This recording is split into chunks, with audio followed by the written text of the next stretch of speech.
ಸರ್ಕಾರವೇ ಆಗಿರಲಿ ಅಥವಾ JDS ಸರ್ಕಾರವೇ ಆಗಿರಲಿ, ಯಾವುದೇ ಸರ್ಕಾರ ಗ್ರಾಮ ಪಂಚಾಯಿತಿ ಮಟ್ಟದಲ್ಲಿರುವ ನಮ್ಮ ಗ್ರಾಮೀಣ ಜನರ ನೋವಿಗೆ ನೆವರಿಕೆಯಾಗಿ ಅವರ ಕೊರಳ ಧ್ವನಿಯಾಗಿ ಕೆಲಸ ಮಾಡುವ ನೌಕರರ ಹಿತವನ್ನು ಹತ್ತಿಕ್ಕಬಾರದು ಅಂತಕ್ಕಂಥ ಒಂದು ಧೋರಣೆ ನನ್ನದಾಗಿದೆ.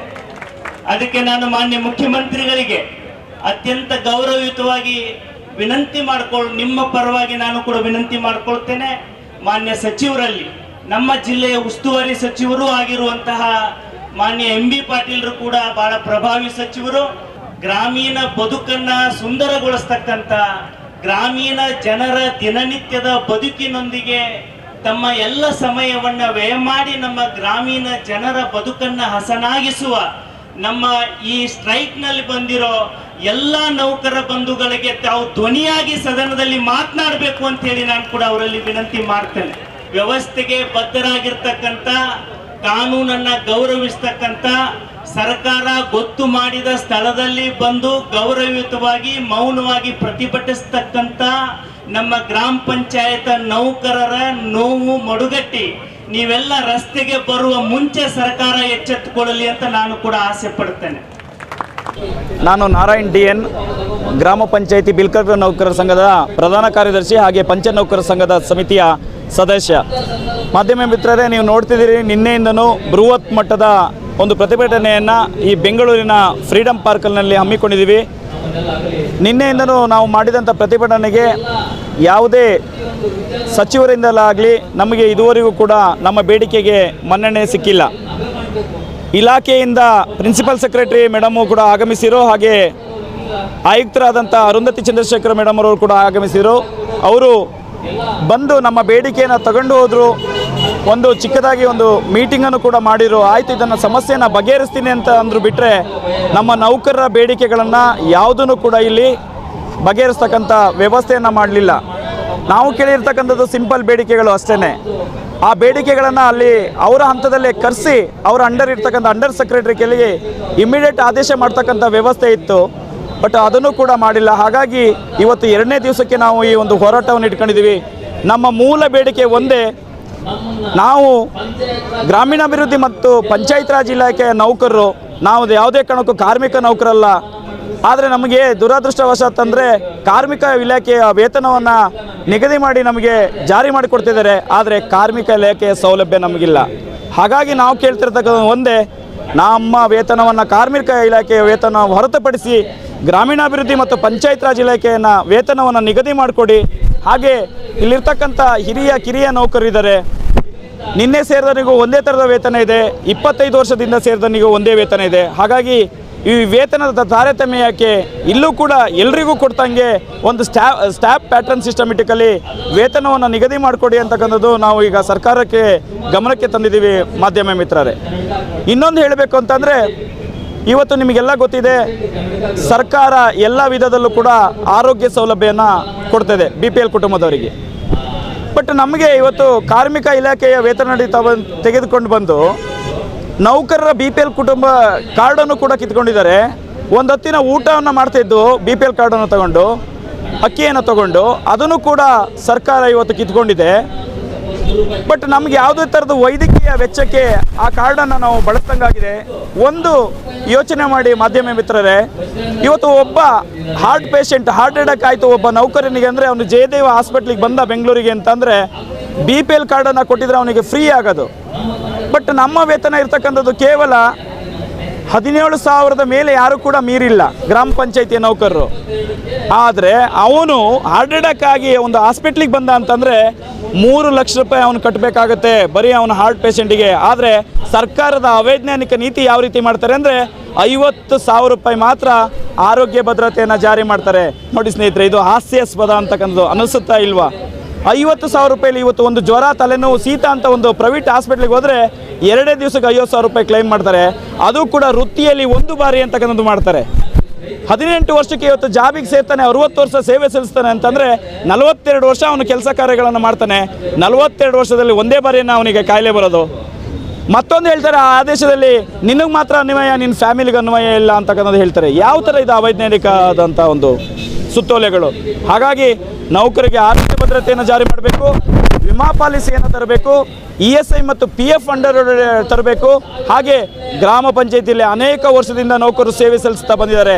ಅವರಿಗೆ ಜಿಲ್ಲಾ ಪಂಚಾಯತಿಯಿಂದ ಅನುಮೋದನೆ ಕೊಟ್ಟಿಲ್ಲ. ಇವತ್ತಿನವರೆಗೂ ಕೂಡ ಜೀತದಾಳ ಥರ ದುಡಿಸ್ಕೊಳ್ತಿದ್ದಾರೆ. ಇವತ್ತು ನಮ್ಮಲ್ಲಿರ್ತಕ್ಕಂಥ ತಳಮಟ್ಟದ ಅಧಿಕಾರಿಯಾದಂಥ ಸ್ವಚ್ಛತೆಗಾರರು, attender, water man, DOS, bill ಕಲೆಕ್ಟರ್ನ ಇವತ್ತು ಜೀತದಾಳಗಳ ರೀತಿಯಲ್ಲಿ ದುಡಿಸ್ಕೊಳ್ತಿದ್ದಾರೆ. ಹಾಗಾಗಿ ಅವರಿಗೆ ಜಿಲ್ಲಾ ಪಂಚಾಯತಿಯಿಂದ ಒಂದು ಬಾರಿ ವಿದ್ಯಾರ್ಹತೆಯನ್ನು ಒಂದು ಗಣನೆಗೆ ತೆಗೆದುಕೊಳ್ಳದೆ ಒಂದು ಬಾರಿ ಅನುಮೋದನೆ ನೀಡಬೇಕು ಅಂತಕ್ಕಂಥ ಕೇಳ್ಕೊಳ್ತಿದ್ದೀವಿ. ಇನ್ನೊಂದು ಹೇಳ್ತೀನಿ ಕೇಳಿ ಸ್ನೇಹಿತರೆ, ಇವತ್ತು ನಾವು 15-20 ವರ್ಷ ಸೇವೆ ಸಲ್ಲಿಸಿದ್ದೀವಿ. ಆದರೆ ಈ ಸರ್ಕಾರದ ನೀತಿ ಹೇಗಿದೆ ಅಂತಂದರೆ, ಸೇವೆ ಒಳಗಿನ ನೇರ ನೇಮಕಾತಿ ಅಂತ ಮಾಡ್ತಾರೆ, ಆದರೆ ನಮಗೆ ಸೇವೆ ಸಲ್ಲಿಸಿದ್ದಕ್ಕೆ ಅವಕಾಶನೇ ಕೊಡಲ್ಲ. ಮುಂಬಡ್ತಿ ಅಂತಕ್ಕಂಥ ಪದವನ್ನು ಉಪಯೋಗಿಸಬೇಕು ಇವತ್ತು. ಆದರೆ ಸೇವೆ ಒಳಗಿನ ನೇರ ನೇಮಕಾತಿ, ಹೊಸ ನೇಮಕಾತಿ ಸಿಸ್ಟಮೆಟಿಕಲ್ಲೇ ಮಾಡ್ತಿದ್ದಾರೆ. ನಾವು ಬರ್ತಿರ್ತಕ್ಕಂಥದ್ದು KPR ಆ್ಯಕ್ಟು 1993 ರೂಲ್ 112 ಮತ್ತು 113 ಪ್ರಕಾರ ಬರ್ತೀವಿ. ಹಾಗಾಗಿ ನಮ್ಮದು ನೇರ ನೇಮಕಾತಿ ಅಲ್ಲ, ಮುಂಬಡ್ತಿ ಅಂತಕ್ಕಂಥ ಪದವನ್ನು ಉಪಯೋಗಿಸಿ ಅಂತಕ್ಕಂಥದ್ದು ಕೇಳ್ತಿದ್ದೀವಿ. ಹಾಗಾಗಿ ರಾಜ್ಯದಲ್ಲಿ ಎಲ್ಲ ಗ್ರಾಮ ಪಂಚಾಯತಿಯಲ್ಲೂ SDA ಹುದ್ದೆ ಖಾಲಿ ಇದೆ. ನಾವು ಬಿಲ್ ಕಲೆಕ್ಟ್ರು ಮತ್ತು DOS ಅರ್ಹರಿದ್ದೀರಿ, ಅದನ್ನು ತುಂಬಿ ಅಂತಕ್ಕಂಥದ್ದು ನಾವು ಕೇಳ್ಕೊಳ್ತಿದ್ದೀವಿ. ಹಾಗೆ ಕಾರ್ಯದರ್ಶಿ ಗ್ರೇಡ್ 2 ವೃಂದದಿಂದ ಇವತ್ತು ಎಲ್ಲ ಜಿಲ್ಲಾ ಪಂಚಾಯತಿಯಲ್ಲೂ ನೆನೆಗುದ್ದಿಗೆ ಬಿದ್ದಿದೆ ಪದೋನ್ನತಿ ಕೊಡ್ತಕ್ಕಂಥದ್ದು. ಅದನ್ನು ಪದೋನ್ನತಿ ಕೊಟ್ಟಿದ್ದ ಸಂದರ್ಭದಲ್ಲಿ ಇವತ್ತು DO ಮತ್ತು ಬಿಲ್ ಕಲೆಕ್ಟ್ರಿಗೆ ನ್ಯಾಯ ಸಿಗುತ್ತೆ ಅಂತ ಹೇಳ್ತಾ, ಇನ್ನು ಅನೇಕ ವಿಚಾರದ ಬಗ್ಗೆ ಗ್ರಾಮ ಪಂಚಾಯಿತಿಯ ಅಭಿವೃದ್ಧಿ ಅಧಿಕಾರಿಗಳು ಕೂಡ ನಮ್ಮ ಜೊತೆಗಿದ್ದಾರೆ, ಪಂಚಾಯಿತಿಯ ಸೆಕ್ರೆಟರಿಗಳು ಕೂಡ ನಮ್ಮ ಪರವಾಗಿದ್ದಾರೆ, ಅದೇ ಜೊತೆಯಾಗಿ SDA ವೃಂದದವರು ಕೂಡ ನಮ್ಮ ಪರವಾಗಿದ್ದಾರೆ. ಅದ್ರ ಜೊತೆಗೆ ನೀವು ನೋಡ್ಬೋದು, ರಾಜಕೀಯ ಸದಸ್ಯರ ಒಕ್ಕೂಟದವರು ಕೂಡ, ಇದ್ಯಾವುದು ಪಕ್ಷ ಅಲ್ಲ, ಗ್ರಾಮ ಪಂಚಾಯಿತಿ ಚುನಾಯಿತ ಪ್ರತಿನಿಧಿಗಳು ಕೂಡ ನಮ್ಮ ಜೊತೆ ಇದ್ದಾರೆ. ನೋಡಿ ಯಾಕೆ ಅಂತಂದರೆ, ಇದೆಲ್ಲದೂ ಕೂಡ ಸರ್ಕಾರದ ಧೋರಣೆಯನ್ನು ಖಂಡಿಸಿ, ನಮ್ಮ ಇಲಾಖೆಯ ಧೋರಣೆಯನ್ನು ಖಂಡಿಸಿ ಬೆಂಗಳೂರಿನ ಫ್ರೀಡಂ ಪಾರ್ಕ್ನಲ್ಲಿ ಅನಿರ್ದಿಷ್ಟವಾದಿ ಮುಷ್ಕರವನ್ನು ಹೊಂದಿದ್ದೀವಿ. ಇವತ್ತು ನಮ್ಮ ಬೇಡಿಕೆ ಈಡೇರೇ ಹೊರದ್ರು ನಾವು ಮತ್ತೆ ಮುಷ್ಕರನ ಇದನ್ನು ಕಂಟಿನ್ಯೂ ಮಾಡ್ತೀವಿ ಅಂತ ಹೇಳ್ತಾ ನಮ್ಮ ಹೌದು, ನಾನು ಅದನ್ನು ಮೊದಲೇ ಎಕ್ಸ್ಪ್ಲೈನ್ ಮಾಡಿದೆ. ನಿನ್ನೆ 5 ಗಂಟೆಗೆ ಮೀಟಿಂಗನ್ನು ಕರೆದಿದ್ರು. ನಮ್ಮ principal secretary madam Uma Mahadevi madam ಹಾಗೆ ಕಮಿಷನರ್ ಆದಂಥ ಅರುಂಧತಿ ಮೇಡಮ್ನವರು ನಿನ್ನೆ ಮೀಟಿಂಗನ್ನು ಕರೆದಿದ್ದು. ಮೀಟಿಂಗ್ ಕರೆದಿದ್ದಂಥ ಸಂದರ್ಭದಲ್ಲೂ ಎಲ್ಲ ವಿಚಾರಗಳ ಬಗ್ಗೆನ ಕೇಳಿರುವ ಹೊರತು ಯಾವುದೇ ಆದೇಶಗಳನ್ನು ಮಾಡಲಿಲ್ಲ. ಅವರು ಆದೇಶ ಮಾಡಲಿಕ್ಕೆ ಕೆಲವೊಂದು, ನಾನು ಅದನ್ನೇ ಹೇಳಿದೆ, ಅವರ ಅಂಡರ್ ಸೆಕ್ರೆಟರಿಗಳನ್ನು ಕರೆದು ಇಮಿಡಿಯೇಟ್ ಆರ್ಡರನ್ನು ಇಶ್ಯೂ ಮಾಡ್ತಕ್ಕಂಥ ಅವಕಾಶ ಇತ್ತು. ಬಟ್ ಯಾವುದೂ ಕೂಡ ಮಾಡಲಿಲ್ಲ. ಎಲ್ಲ ಪರಿಶೀಲನೆ ಮಾಡ್ತೀನಿ ಅಂತ ಅಂದಿದ್ದಾರೆ. ಹಾಗಾಗಿ ನಮ್ಮ ಹೋರಾಟ ಮುಂದುವರೆಯುತ್ತೆ ಸರ್. ಅವರು ನಮಗೆ ಬಂದಿರತಕ್ಕಂಥ ಮಾಹಿತಿ ಪ್ರಕಾರ ಡೆಲ್ಲಿ ಪ್ರವಾಸದಲ್ಲಿದೆ ಇದ್ದಾರೆ ಅಂತಕ್ಕಂಥದ್ದು ಮಾಹಿತಿ ಇದೆ. ಇದುವರೆಗೂ ಕೂಡ ಸಚಿವರಿಂದ ಯಾವುದೇ ಥರದ ಮಾಹಿತಿಯನ್ನು ನಮಗೆ ಬಂದಿಲ್ಲ ಸರ್. ಹಾಗಾಗಿ ಹೋರಾಟವನ್ನು ನಾವು ಮುಂದುವರಿಸ್ತಿದ್ದೀವಿ. ನಾವು ಬಿಜಾಪುರ ಜಿಲ್ಲೆಯಿಂದ ಬಂದಿದ್ದೀವಿ. ಬಿಜಾಪುರ ಜಿಲ್ಲೆಯ ನಿಡಗುಂದಿ ತಾಲೂಕಿನ ಗೊಳಸಂಗಿ ಗ್ರಾಮ ಪಂಚಾಯಿತಿಯಿಂದ ಬಂದಿದ್ದೀವಿ. ಈಗಾಗಲೇ ಜಿಲ್ಲೆಯಿಂದ ಎಲ್ಲ ನಮ್ಮ ಗ್ರಾಮ ಪಂಚಾಯಿತಿಯ ಕುಟುಂಬದ ಎಲ್ಲ ನೌಕರ ವರ್ಗದವರು ಮತ್ತು ಚುನಾಯಿತ ಪ್ರತಿನಿಧಿಗಳು ಕೂಡ ಈ ಒಂದು ಫ್ರೀಡಮ್ ಫಾರ್ಟ್ನಲ್ಲಿ ನಾವು ಪ್ರತಿಭಟನೆಯನ್ನು ಮಾಡಲಿಕ್ಕೆ ಬಂದಿದ್ದೀವಿ. ಯಾಕೆ ನಾವು ಇಲ್ಲಿ ಬಂದಿದ್ದೀವಿ ಅಂತಂದರೆ, ನಮ್ಮದೇ ಆಗಿರತಕ್ಕಂಥ ಒಂದು ಬೇಡಿಕೆಗಳನ್ನು ಇಟ್ಟುಕೊಂಡು ನಾವಿಲ್ಲಿ ಹೋರಾಟವನ್ನು ಮಾಡಲಿಕ್ಕೆ ಬಂದಿದ್ದೀವಿ. ಈಗಾಗಲೇ ನಮ್ಮ ಗ್ರಾಮ ಪಂಚಾಯಿತಿಯಲ್ಲಿರ್ತಕ್ಕಂಥ ವ್ಯವಸ್ಥೆಗಳ ಬಗ್ಗೆ ಪ್ರತಿಯೊಂದು ದಿವಸ ಒಂದೊಂದು ಸುತ್ತೋಲೆಗಳನ್ನು ಜಿಲ್ಲಾ ಮತ್ತು ರಾಜ್ಯ ಮಟ್ಟದಿಂದ ಬರ್ತಕ್ಕಂಥ ಸುತ್ತೋಲೆಗಳನ್ನು ಕೂಡಲೇ ಕ್ರಮ ಕೈಗೊಳ್ಳಬೇಕನ್ನುವಂಥ ಒಂದು ಸರ್ಕಾರದ ನಿರ್ದೇಶನಗಳ ವಿರುದ್ಧವಾಗಿ ನಾವು ಇವತ್ತು ಪ್ರತಿಭಟನೆಯನ್ನು ಮಾಡಲಿಕ್ಕೆ ಬಂದಿದ್ದೀವಿ. ಅದರ ಜೊತೆಗೆ ಇರ್ತಕ್ಕಂಥ ಸರ್ಕಾರದ ಆದೇಶಗಳು ಕೂಡ ಇದ್ದಾವೆ. ಸರ್ಕಾರದ ಆದೇಶಗಳು ಜಿಲ್ಲಾ ಮಟ್ಟ ಮತ್ತು ತಾಲೂಕು ಪಂಚಾಯತಿ ಮಟ್ಟದಲ್ಲಿ ಆಗ್ತಾ ಇಲ್ಲ. ಆ ಒಂದು ಬೇಡಿಕೆಗಳನ್ನು ನಾವು ಇಟ್ಟುಕೊಂಡು ಇವತ್ತು ಇಲ್ಲಿ ಹೋರಾಟವನ್ನು ಮಾಡಲಿಕ್ಕೆ ಬಂದಿದ್ದೀವಿ. ಈಗಾಗಲೇ ಮಾನ್ಯ ಸಚಿವರಾಗಲಿ, ಸಚಿವರು ಈವರೆಗೆ ಆಗಲೂ ನಮ್ಮ ಒಂದು ಸಂಘದ ಬೇಡಿಕೆಗಳ ಬಗ್ಗೆ, ಕುಟುಂಬದ ಬೇಡಿಕೆಗಳ ಬಗ್ಗೆ ಮಾತನಾಡಲಿಕ್ಕೆ ಅವರು ಬಂದಿಲ್ಲ. ಆದರೆ ನಿನ್ನೆ ACS ಮೇಡಮ್ ಅವರು ಕೂಡ ಬಂದಿದ್ದರು. ನಮ್ಮ ಒಂದು ಸಂಘಟನೆ ಬೇಡಿಕೆಗಳ ಬಗ್ಗೆ ಮಾತನಾಡ್ತಾ ಇದ್ದಾಗ ಅವರು ಯಾವುದೇ ಲಿಖಿತವಾದ ಹೇಳಿಕೆಯನ್ನು ಕೊಡ್ತಾ ಇಲ್ಲ ಅನ್ನೋದ್ರ ಬಗ್ಗೆ ಹೇಳಿದರು. ಅದಕ್ಕಾಗಿ ನಾವು ನಿನ್ನೆ 4/10/2024ರಿಂದ ನಾವು ಬೇಡಿಕೆಯನ್ನು ಇಟ್ಟುಕೊಂಡು ನಾವು ಹೋರಾಟವನ್ನು ಮಾಡ್ತಾ ಇದ್ದೀವಿ. ನಿನ್ನೆ ಅವರು ಯಾವುದೇ ಒಂದು ಮಾತುಕತೆ ಆಗದೇ ಇರೋದರಿಂದ ಮತ್ತೆ ನಾವು ಇವತ್ತಿನ ಒಂದು ಸಂಘಟನೆಯನ್ನು ಮುಂದುವರಿಸಿದ್ದೇವೆ ಹೋರಾಟವನ್ನು. ಇವತ್ತು ಸಾಯಂಕಾಲವರೆಗೆ ಒಂದು ವೇಳೆ ಅವರು ಸಂಬಂಧಪಟ್ಟಂಥ ಇಲಾಖೆ ಸಚಿವರಾಗಲಿ, ಸರ್ಕಾರದ ಸಚಿವರಾಗಲಿ ಅಥವಾ ಇಲಾಖೆ ಮುಖ್ಯಸ್ಥರಾಗಲಿ ಬಂದು ನಮ್ಮ ಲಿಖಿತ ರೂಪದಲ್ಲಿರ್ತಕ್ಕಂಥ ಹೇಳಿಕೆಗಳನ್ನು ಕೊಡದೇ ಹೋದರೆ ನಾವು ನಮ್ಮ 11 ವೃಂದ ಸಂಘದ ಒಂದು ತೀರ್ಮಾನದಂತೆ ಮುಂದಿನ ಒಂದು ಹೋರಾಟವನ್ನು ನಡೆಸ್ತೀವಿ ಅಂತೇಳಿ ನಾವೊಂದು ಈ ಒಂದು ಪತ್ರಿಕಾ ಪ್ರಕಟಣೆಯನ್ನು ನೀಡ್ತಾ ಇದ್ದೀವಿ. ಶಿವಾನಂದ ಮೂಲಿಮನಿ, ವಿಜಯಪುರ ಜಿಲ್ಲೆ ಪಂಚಾಯತಿ ಅಭಿವೃದ್ಧಿ ಅಧಿಕಾರಿಗಳ ಒಂದು ಈ ವೃಂದ ಸಂಘದಿಂದ ನಾವು ಕೂಡ ಹೋರಾಟಕ್ಕೆ ಬಂದಿದ್ದೇವೆ. 14 ವರ್ಷದಿಂದನೂ ಕೂಡ ಗ್ರಾಮ ಪಂಚಾಯಿತಿಯ ಎಲ್ಲ ಸಿಬ್ಬಂದಿಗೆ ಇರಲಿ ಮತ್ತು ನಮ್ಮ ಜನಪ್ರತಿನಿಧಿಗಳಿಗಿರಲಿ ಏನಪ್ಪ ಅಂತಂದ್ರೆ ಅವರು ಭರವಸೆಗಳು ಕೊಟ್ಟು ಬರುವಾಗಿ ಅಂದರೆ ನಮ್ಮ ಹಕ್ಕಿನ ಸಲುವಾಗಿ ಏನಪ್ಪ ಅಂತಾರೆ ಹೋರಾಟ ಮಾಡ್ತಾ ಇದ್ದೀವಿ. 14 ವರ್ಷದಿಂದ ಅದೇ ಕಣ್ಣೊರೆಸುವ ತಂತ್ರ ನಮ್ಮ ಇಲಾಖೆಯಲ್ಲಿ ನಡೀತಾ ಇದೆ. ಅದ್ರ ವಿರುದ್ಧವಾಗಿ ಇವತ್ತು ಇಡೀ ರಾಜ್ಯಾದ್ಯಂತ ಏನಪ್ಪ ಅಂತಂದ್ರೆ ಎಲ್ಲ ವೃಂದ ಸಂಘಗಳು ಒಂದಾಗಿ ಏನಪ್ಪ ಅಂತಂದ್ರೆ ಮುನ್ನಡೀತಾ ಇದ್ದೀವಿ. ಗ್ರಾಮ ಪಂಚಾಯತಿ ಸಿಬ್ಬಂದಿಗೆ ಕನಿಷ್ಠ ವೇತನ ರೀ, ಆಮೇಲೆ ಪಂಚಾಯತಿ ಅಭಿವೃದ್ಧಿಗೆ ಗ್ರೂಪಿಂಗ್ ಮಾಡ್ಬೇಕು ರೀ. ಅದೇ ರೀತಿ ಗ್ರಾಮ ಪಂಚಾಯತಿ ಒಕ್ಕೂಟಗಳ ಸದಸ್ಯರಿಗೆ ಏನೈತೆ ರೀ, ಅಧ್ಯಕ್ಷಗೆ 12,000 ರೀ, ಉಪಾಧ್ಯಕ್ಷ 10,000, ಗ್ರಾಮ ಪಂಚಾಯತ್ ಸದಸ್ಯರಿಗೆ ಅಧ್ಯಕ್ಷ 16,000, ಉಪಾಧ್ಯಕ್ಷ 12,000, ಗ್ರಾಮ ಪಂಚಾಯತ್ ಸದಸ್ಯರಿಗೆ 10,000 ರೂಪಾಯಿ ಕೇರಳ ಮಾದರಿಯ ಒಂದು ವೇತನ ಮಾಡಬೇಕು. ಅದೇ ರೀತಿ ಪಿಂಚಣಿ ವ್ಯವಸ್ಥೆ ಮಾಡಬೇಕು. ಆಮೇಲೆ ಮೂಲಭೂತ ಸಂಬಂಧಪಟ್ಟಂಗೆ ಕೆಲಸ ಒತ್ತಡ ಹೆಚ್ಚಾಗೈತಿ, ಸಿಬ್ಬಂದಿ ಕಡಿಮೆ ಅದಾರು. ಎಲ್ಲ SDA ಆಯ್ತು ಪ್ರಮೋಷನ್ ಆಗಬೇಕು, ಆಮೇಲೆ ಗ್ರೇಡ್ 2 ಪ್ರಮೋಷನ್ ಆಗಬೇಕು, ಗ್ರೇಡ್ 1 ಪ್ರಮೋಷನ್ ಆಗಬೇಕು. ಪ್ರಮೋಷನ್ ಆಗಬೇಕು ಅಂದರೆ ಹುದ್ದೆಗಳೆಲ್ಲ ಇದಾಗಬೇಕಲ್ಲ, ತುಂಬ ನೇಮಕ ಖಾಲಿಗಳಿದೆ. ಹೌದೌದು, ನೇಮಕಾತಿ ಪ್ರೊಸೀಜರ್ನಿಂದ ಆದಷ್ಟು ಸಡಿಲ್ ಮಾಡಿ ಮೊದಲಂತ ಇರೋಂಥ ಗ್ರಾಮ ಪಂಚಾಯತ್ ವ್ಯವಸ್ಥೆ ಯಾವ ರೀತಿ ನೇಮಕಾತಿ ಮಾಡ್ತಿದ್ರು ಆ ರೀತಿ ಮಾಡಿದಾಗ ಅದು ಅನುಕೂಲ ಆಗುತ್ತೆ. ಎಲ್ಲರಿಗೆ ಒಂದು ಗ್ರಾಮ ಪಂಚಾಯತ್ ಸಿಬ್ಬಂದಿವರೆಗೆ ಅನುಕೂಲ ಆಗಬೇಕು ಅಂತ ನಮ್ಮ ಉದ್ದೇಶ ಐತೆ. ಹೌದು, ಗ್ರಾಮ ಪಂಚಾಯತಿಗೆ ಏನಾಗೈತೆ ರೀ, 28 ಇಲಾಖೆ ಬರ್ತಾವ್ರೆ ಅಂಡ್ರೆ. ಹಿಂಗೆ ಎಲ್ಲ ಇಲಾಖೆ ತೊಗೊಂಡು ನಮಗೆ ಗ್ರಾಮ ಪಂಚಾಯತಿ ಕೆಲಸ ಮಾಡಿಸೋ ಅಂತ ಹೇಳ್ತಾರೆ. ಬಟ್ ಅದೇ ರೀತಿ ಸಿಬ್ಬಂದಿ ಒಂದು ಕೊರತೆ ಐತಿ, ಮತ್ತು ಅದಕ್ಕೊಂದು ಟೈಮ್ ಅನ್ನೋದು ಬೇಕು. ಹೀಗಾಗಿ ಮಾನಸಿಕ ಸ್ಥೈರ್ಯವನ್ನು ತುಂಬಿ ಕೆಲಸ ಮಾಡಿಸ್ಬೇಕು. ಸಿಬ್ಬಂದಿ ವೇತನ ಕಡಿಮೆ ಐತಿ. ಹೌದು, ಬೇಡಿಕೆ ಇರೋರಿಗೆ ನಮ್ಗೆ ಈಗ ಎಲ್ಲ ಒಕ್ಕೂಟಗಳು 9 ಒಕ್ಕೂಟಗಳು ನಿರಂತರ ಎಲ್ಲ ಒಕ್ಕೂಟಗಳು ಕೂಡ್ಯಾವ್ರಿ.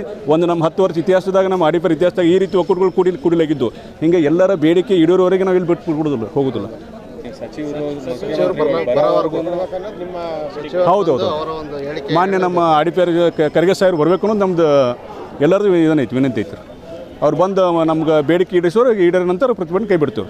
ರಾಜ್ಯಾದ್ಯಂತ ಗ್ರಾಮ ಪಂಚಾಯತ್ ಅಂದರೆ ನಮ್ಮದು ಕರ್ನಾಟಕ ಗ್ರಾಮೀಣಾಭಿವೃದ್ಧಿ ಮತ್ತು ಪಂಚಾಯತ್ ರಾಜ್ ಇಲಾಖೆ ವತಿಯಿಂದ 11 ವೃಂದ ಸಂಘಗಳು ಸೇರಿ ಮಾಡ್ತಕ್ಕಂಥ ಹೋರಾಟ ಇದು. ಏನಂತಂದರೆ ನಮ್ಮ ಭಾರತದ ಸಂವಿಧಾನದ ಮುಖ್ಯ ಉದ್ದೇಶ ಏನಂತಂದರೆ ಗ್ರಾಮ ಆಡಳಿತ ಅಂದರೆ ಆಡಳಿತ ವಿಕೇಂದ್ರೀಕರಣದ ಮೂಲ ಉದ್ದೇಶವನ್ನು ಇಟ್ಕೊಂಡು ಗ್ರಾಮ ಪಂಚಾಯತಿಗಳ ರಚನೆ ಆಗಿರ್ತದೆ.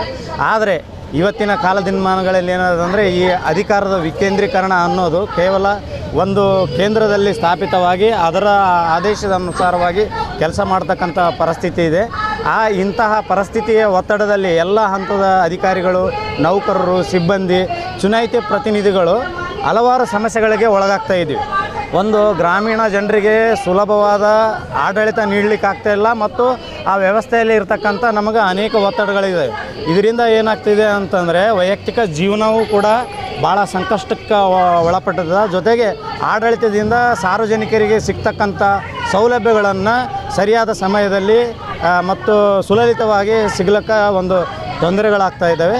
ಇದನ್ನು ಇಟ್ಕೊಂಡು ಎಲ್ಲ 11 ರಾಜ್ಯ ಮಟ್ಟದ ವೃಂದ ಸಂಘಗಳ ಅಧ್ಯಕ್ಷರು ಎಲ್ಲರೂ ಸೇರಿಕೊಂಡು ನಮ್ಮ ಗ್ರಾಮ ಆಡಳಿತಕ್ಕೆ ಸಂಬಂಧಪಟ್ಟಂಗೆ ಗ್ರಾಮ ಪಂಚಾಯಿತಿಯಲ್ಲಿರ್ತಕ್ಕಂಥ ಸಮಸ್ಯೆಗಳನ್ನು ಈಡೇರಿಸುವವರಿಗೆ ಅನಿರ್ದಿಷ್ಟ ಅವಧಿಯವರೆಗೆ ನಾವು ಹೋರಾಟ ಮಾಡೋಕ್ಕೆ ಬಂದಿದ್ದೀವಿ. ಇದರಲ್ಲಿ ಪಂಚಾಯಿತಿ ಅಭಿವೃದ್ಧಿ ಅಧಿಕಾರಿಗಳ ಒಂದು ಜ್ಯೇಷ್ಠತಾ ಪಟ್ಟಿಯನ್ನು ಇತ್ಯರ್ಥಪಡಿಸುವುದಾಗಲಿ, ಅವರಿಗೆ ಆ ಗ್ರೂಪ್ ಬಿ ಹುದ್ದೆಗೆ ಉನ್ನತೀಕರಣ ಬಿ ಗ್ರೇಡ್ ಹುದ್ದೆಯನ್ನು ಮಾಡುವುದಕ್ಕಾಗಲಿ, ನಮ್ಮ ಅಧ್ಯಕ್ಷರಿಗೆ ಕೇರಳ ಮಾದರಿಯಲ್ಲಿ ಜನಪ್ರತಿನಿಧಿಗಳಿಗೆ ಗೌರವಧನ ಮತ್ತು ಪಿಂಚಣಿ ವ್ಯವಸ್ಥೆಯನ್ನು ಮಾಡುವುದಲ್ಲಾಗಲಿ, ಆಮೇಲೆ ಗ್ರೇಡ್ 1 ಕಾರ್ಯದರ್ಶಿ, ಗ್ರೇಡ್ 2 ಕಾರ್ಯದರ್ಶಿ, SDAಗಳಿಗೆ ಪದೋನ್ನತಿಯನ್ನು ನೀಡುವುದಾಗಲಿ, ಗ್ರಾಮ ಪಂಚಾಯಿತಿ ಸಿಬ್ಬಂದಿಗಳಿಗೆ ಸರ್ಕಾರದಿಂದಲೇ ಕಾಯಂ ಸಿಬ್ಬಂದಿಗಳಿಗೆ ಯಾವ ರೀತಿ ವೇತನ ಸಿಗಬೇಕು ಆ ಬೇಡಿಕೆಯನ್ನು ಇಟ್ಕೊಂಡು ನಾವು ಹೋರಾಟ ಮಾಡ್ತಿದ್ದೀವಿ.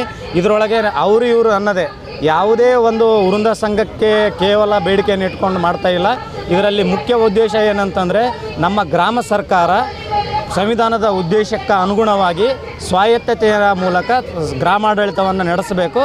ಆ ಮೂಲಕ ಒಂದು ಉತ್ತಮ ಸರ್ಕಾರ ಸ್ಥಾಪನೆಯಲ್ಲಿ ಎಲ್ಲರೂ ಕೈ ಜೋಡಿಸಬೇಕು. ಸರ್ಕಾರ ನಮ್ಮ ಬೇಡಿಕೆಗಳನ್ನು, ಅಹವಾಲುಗಳನ್ನು ಕೂಡಲೇ ಈಡೇರಿಸಬೇಕು. ನಿನ್ನೆಯಿಂದ ಇವಾಗ ನಡೀತಾ ಇದೆ. ಸಹಸ್ರಾರು ಸಂಖ್ಯೆಯಲ್ಲಿ ನೀವು PDOಗಳು, ಗ್ರಾಮ ಪಂಚಾಯತಿ ಮೆಂಬರ್ಸ್ ಎಲ್ಲ ಸೇರಿ ನಿಮ್ಮ ಬೇಡಿಕೆಗಳು ಎಲ್ಲ ಈಡೇರುತ್ತೆ ಅಂತ ನೀವು ಇಲ್ಲ, ಭರವಸೆ ಇದೆ. ನಾವು ಒಂದು ವ್ಯವಸ್ಥೆ ಒಳಗಡೆ ಇದ್ದೇವೆ. ನಾವು ಏನು ಆಗಲಾರ್ದಂಥ ಬೇಡಿಕೆಗಳನ್ನು ಇಟ್ಕೊಂಡು ಇಲ್ಲಿ ಬಂದಿಲ್ಲ. ಕಾನೂನು ವ್ಯವಸ್ಥೆ ಒಳಗಡೆ ಏನು ಸಾಧ್ಯ ಇದೆಯೋ ಆ ವ್ಯವಸ್ಥೆ ಒಳಗಡೆ ಬೇಡಿಕೆಗಳು ನಮ್ಮಲ್ಲಿದ್ದಾವೆ. ಕಾನೂನು ಮೀರಿ ಮಾಡ್ತಕ್ಕಂಥ ಬೇಡಿಕೆಗಳು ನಮ್ಮಲ್ಲಿಲ್ಲ. ಇದರಲ್ಲಿ ಏನಿದೆ ಅಂತಂದರೆ ಸಾರ್ವಜನಿಕರಿಗೆ ಅನುಕೂಲವಾಗ್ತಕ್ಕಂಥ ಒಂದು ಆಡಳಿತ ವ್ಯವಸ್ಥೆಯನ್ನು ರೂಪಿಸಬೇಕು. ಸಾರ್ವಜನಿಕರಿಗೆ ಆಡಳಿತ ಕೊಡ್ತಕ್ಕಂಥ ನಾವುಗಳು ನಮಗೆ ಜೀವನ ಭದ್ರತೆ, ಗೌರವ, ಸ್ಥಾನಮಾನ ಸಿಗಬೇಕು ಅನ್ನೋದಿದೆ. ಇದು ಎಲ್ಲ ಕಾನೂನು ಚೌಕಟ್ಟುಗಳಲ್ಲೇ ಈಡೇರಬೇಕಾದದ್ದು. ಹೀಗಾಗಿ ನಮ್ಮ ಬೇಡಿಕೆಗಳು ಈಡೇರ್ತವೆ. ಸರ್ಕಾರ ಇದಕ್ಕೆ ನಮಗೆ ಸ್ಪಂದನೆ ಮಾಡ್ತದೆ ಅನ್ನೋ ಭರವಸೆ ಇದೆ.